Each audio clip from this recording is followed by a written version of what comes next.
أنا مش شخص فاشل، أنا اتحطيت في طريق مش بتاعي ولا مناسب لقدراتي. قالولي هو ده الأحسن ليك عشان الناس تحترمك وتقدرك وتبقى فالح كده وتشرفنا.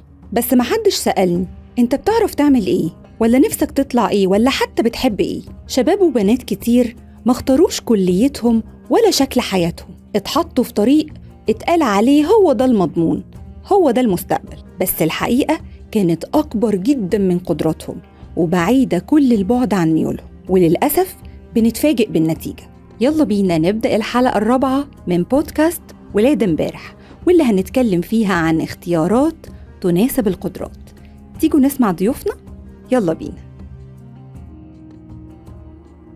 أنا طول عمري فاكرة إن المشكلة فيا، إني أقل من غيري وإني مش طموحة كفاية. من وأنا في إعدادي كانوا دايما يقولوا لي أنت ذكية، المفروض تدخلي علمي وتطلعي دكتورة زي بابايا. طيب وانتي كنتي بتحبي ايه؟ أنا مثلا كنت بحب الأشغال اليدوية والفن والألوان، كانت بتطلع المساحة والفن اللي جوايا، بس ده طبعا ما كانش مفهوم عندهم. المهم إن أنا أحقق حلم بابايا وأبقى زيه، ودخلت علمي، وكانت كل سنة كانت بالنسبة لي أصعب من اللي قبلها. مش عشان ما كنتش بذاكر، بالعكس أنا كنت ببذل مجهود ومجهود مضاعف، بس كانت نتيجتي برضو مش مرضية وكانت دايما قليلة، لحد ما دخلت كلية طب أسنان جامعة خاصة وصرفوا عليا دم قلبهم للأسف. طيب وحسيتي بإيه وقتها؟ أنا كل يوم بحس إن أنا بلبس مقاس مش مقاسي، وطبعا بقيت بكره الدراسة وكره نفسي وكره الكلية كلها، وفي نفس الوقت كنت بخاف أغلط، كنت بخاف أعترف إن أنا مش قدها. لا ومش بس كده، القصة انتهت على كده، ده كانوا دايما يقولوا لي إن أنا لازم أتجوز برضو دكتور. وبعد سنين لما اتخرجت أخيرا اتجرأت وغيرت مساري، بدأت مشروعي الخاص وبقيت أعمل بيزنس خاص ليا، أعمل فيه مشغولات يدوية وشغل هاند ميد وطلع فيه الفن بتاعي. طيب وهنا بقى كنتي حاسة بإيه؟ قد ايه ان انا كنت لاقيه نفسي ومبسوطه وحاسه ان انا بحقق الحاجه اللي انا عايزاها ونفسي فيها. واكتشفت وقتها ان انا ما كنتش فاشله ولا حاجه، انا كنت بس محتاجه حد يقول لي اختاري اللي يشبهك مش اللي يرضينا وبس. أول سنة في الجامعة كانت أصعب سنة في حياتي. دخلت كلية الحقوق بمجموعي مش عشان كنت حابة الكلية. أول سنة سقطت للأسف. يوم النتيجة بقى كنت مرعوبة جدا، مش عشان خوف من بابا وماما ولا حاجة، كنت بس خايفة على زعلهم. بس اللي حصل يومها بقى أنا عمري ما هنساه، وكان نقطة تحول في مستقبلي. وإيه كان رد فعل باباكي ومامتك؟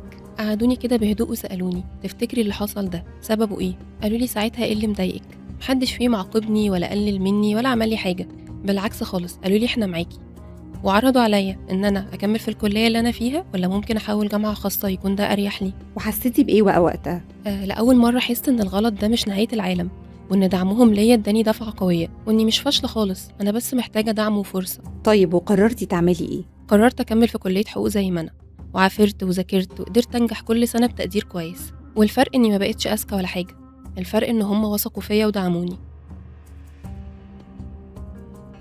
شاب بعت لي رساله بيحكي لي وبيقول: أنا وأنا صغير كنت لعبي جدا، ما بحبش المذاكرة، بس كنت ذكي. في الثانوية العامة جبت مجموع قليل، ومن اللحظة دي كل حاجة في مستقبلي اتحددت من غير إرادتي.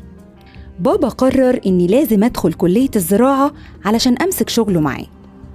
حاولت أتكلم معاه وأشرح له إني مش حابب المجال ده خالص، وإني بكره حياة المزارع، بس الرد كان دايما واحد: ما عنديش غير كده، احمد ربنا أصلاً إنك هتلاقي شغل مضمون. دخلت الكلية وأنا مجبر، مش متحمس أبداً ولا شايف نفسي فيها، بس مكمل عشان ما عنديش اختيار تاني.